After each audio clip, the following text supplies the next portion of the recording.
Pada hari pertama minggu itu, mereka pergi ke kubur membawa rempah-rempah yang telah disediakan mereka. Mereka mendapati batu sudah terguling dari kubur itu, dan setelah masuk, mereka tidak menemukan mayat Tuhan Yesus. Sementara mereka berdiri termangu-mangu karena hal itu, tiba-tiba ada 2 orang berdiri dekat mereka, memakai pakaian yang berkilau-kilauan. Mereka sangat ketakutan dan menundukkan kepala.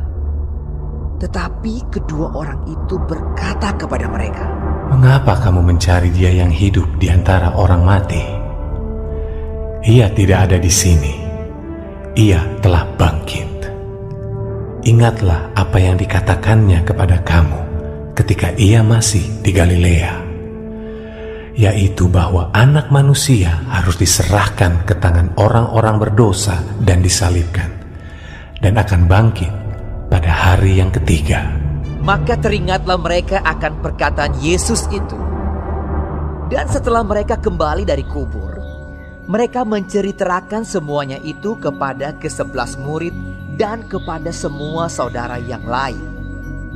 Perempuan-perempuan itu ialah Maria dari Magdala dan Yohana dan Maria ibu Yakobus, dan perempuan-perempuan lain juga yang bersama-sama dengan mereka memberitahukannya kepada rasul-rasul.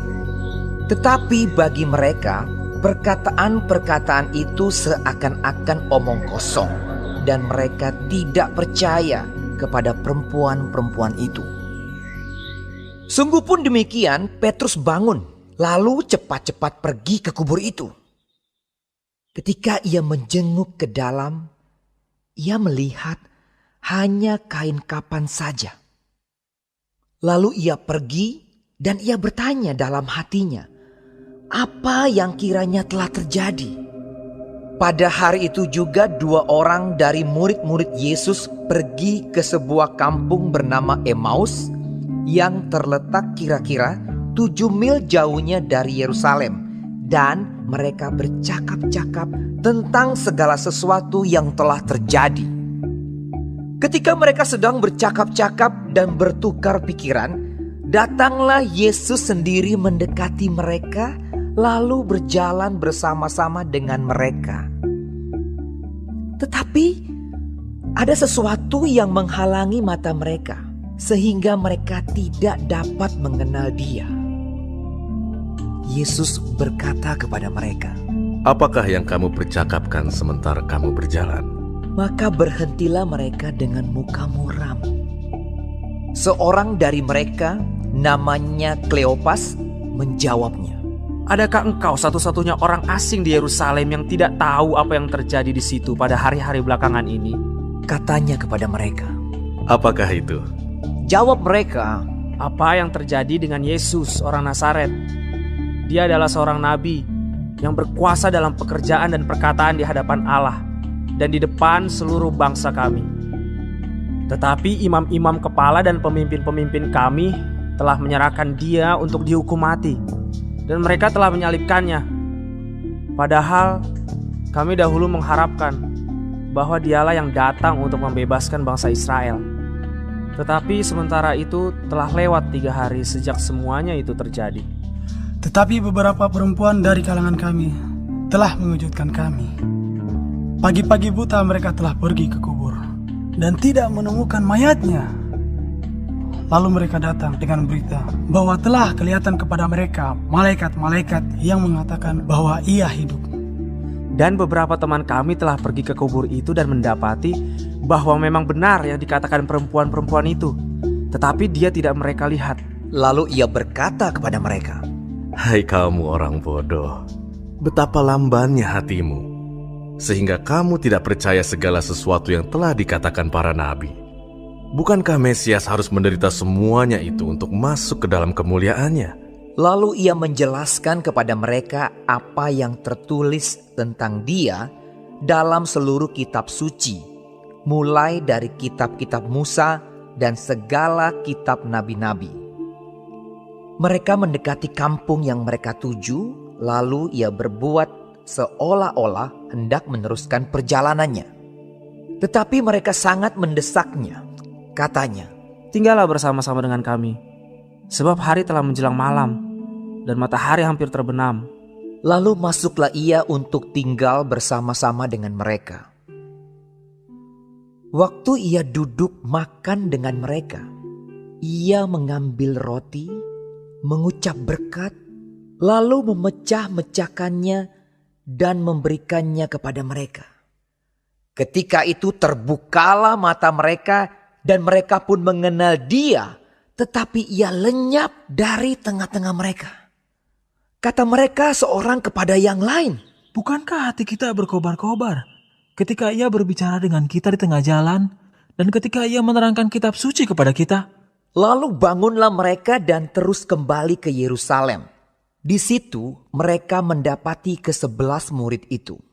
Mereka sedang berkumpul bersama-sama dengan teman-teman mereka.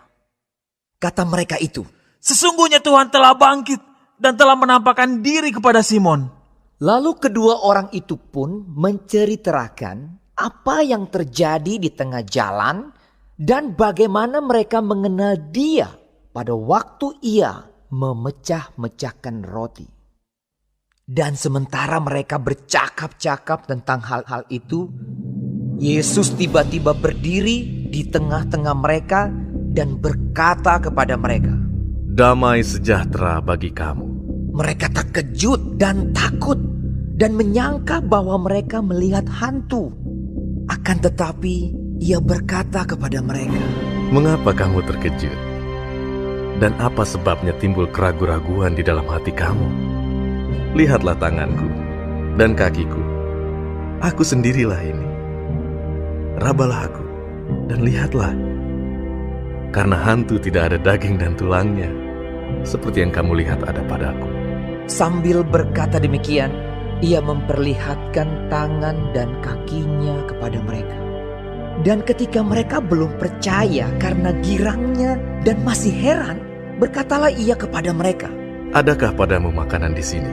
lalu mereka memberikan kepadanya sepotong ikan goreng. Ia mengambilnya dan memakannya di depan mata mereka. Ia berkata kepada mereka, Inilah perkataanku yang telah kukatakan kepadamu ketika aku masih bersama-sama dengan kamu, yakni bahwa harus digenapi semua yang ada tertulis tentang aku dalam kitab Taurat Musa dan kitab Nabi-Nabi dan kitab Mazmur. Lalu ia membuka pikiran mereka sehingga mereka mengerti kitab suci. Katanya kepada mereka, Ada tertulis demikian, Mesias harus menderita dan bangkit dari antara orang mati pada hari yang ketiga. Dan lagi, dalam namanya berita tentang pertobatan dan pengampunan dosa harus disampaikan kepada segala bangsa, mulai dari Yerusalem. Kamu adalah saksi dari semuanya ini. Dan aku akan mengirim kepadamu apa yang dijanjikan Bapakku. Tetapi kamu harus tinggal di dalam kota ini sampai kamu diperlengkapi dengan kekuasaan dari tempat tinggi. lalu Yesus membawa mereka keluar kota sampai dekat Betania. Di situ ia mengangkat tangannya dan memberkati mereka. Dan ketika ia sedang memberkati mereka, ia berpisah dari mereka dan terangkat ke sorga. Mereka sujud menyembah kepadanya. Lalu mereka pulang ke Yerusalem dengan sangat bersukacita. Mereka senantiasa berada di dalam bait Allah dan memuliakan Allah.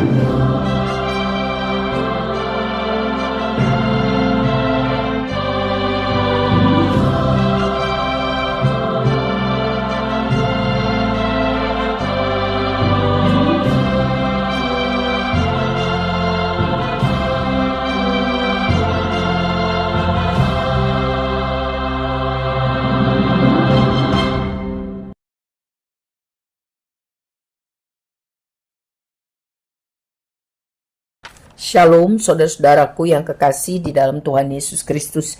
Puji Tuhan kalau kita masih diberi kesempatan hidup hari ini dan mempelajari firman Tuhan, Kompas Kehidupan dari Lukas 24, pasal terakhir dari kitab Lukas. Tuhan Yesus memberkati.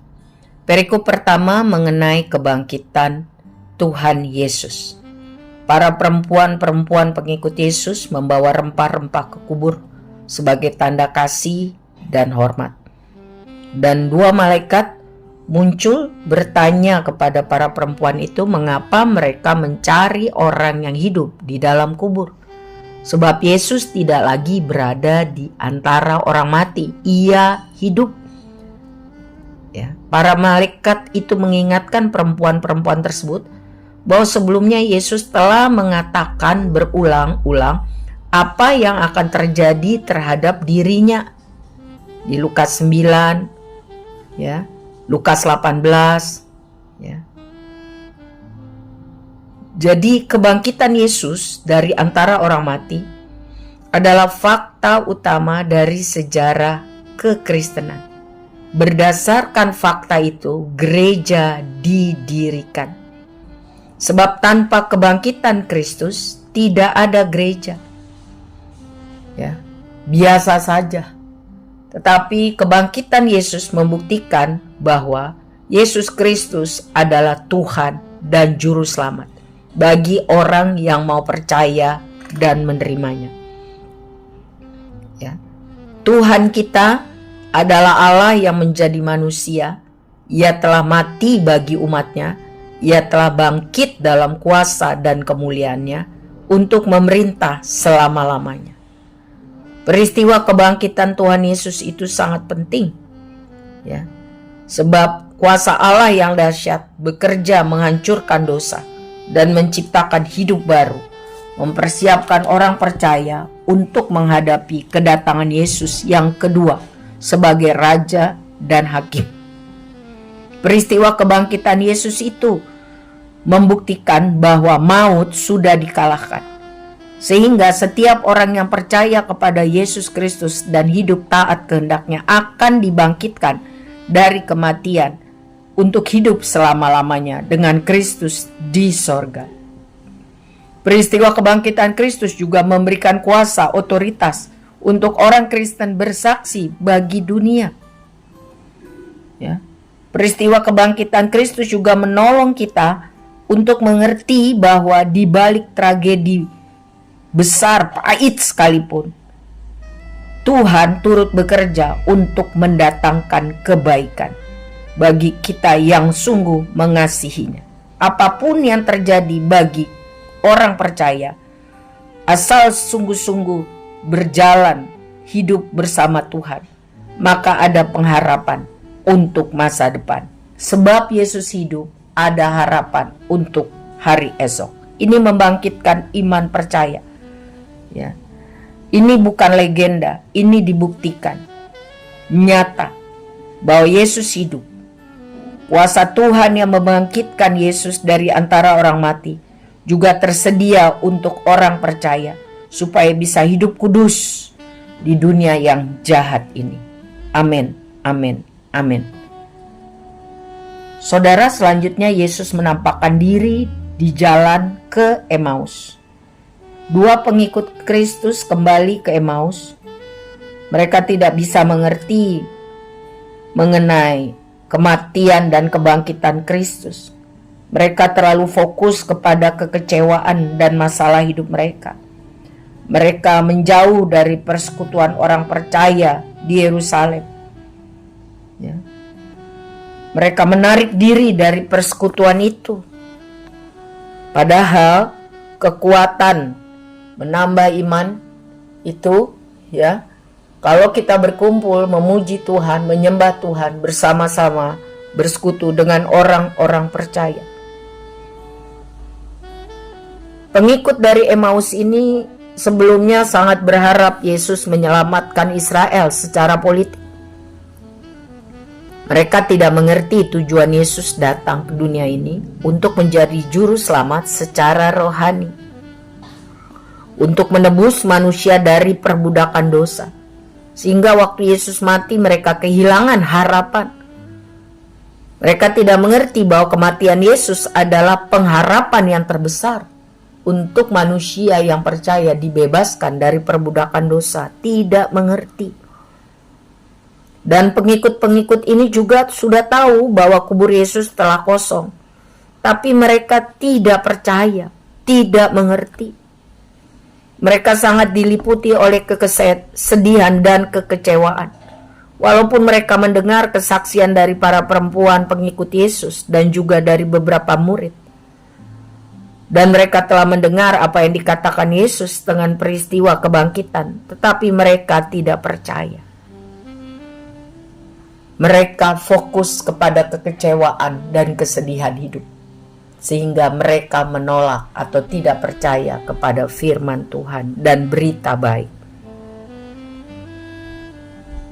Mereka sangat terpengaruh untuk hal-hal duniawi seperti kekuasaan politik dan kekuatan militer, sehingga mereka tidak dapat melihat nilai yang sangat tinggi dari kerajaan Allah. Setelah dua pengikut itu menjelaskan tentang kesedihan mereka, Yesus merespon dengan mengacu pada ayat-ayat firman Tuhan yang tercatat dalam kitab suci. Ini penting. Ketika saya dan saudara bingung karena banyak persoalan dalam kehidupan, mari kita cari, mari kita mengacu pada firman Tuhan. Mari kita menemukan pertolongan dari sumber yang dapat dipercaya kebenarannya. Supaya kita mengerti maksud Allah di dalam hidup kita, sehingga kita tidak menjadi lemah dan putus asa. Sebab itu penting sekali membaca firman Tuhan secara konsisten dan kontinu setiap hari. Karena firman Tuhan adalah pelita bagi jalan hidup kita. Terang di tengah kegelapan. Petunjuk kompas di dalam kehidupan. Kekuatan yang memberikan pengharapan dan pencerahan.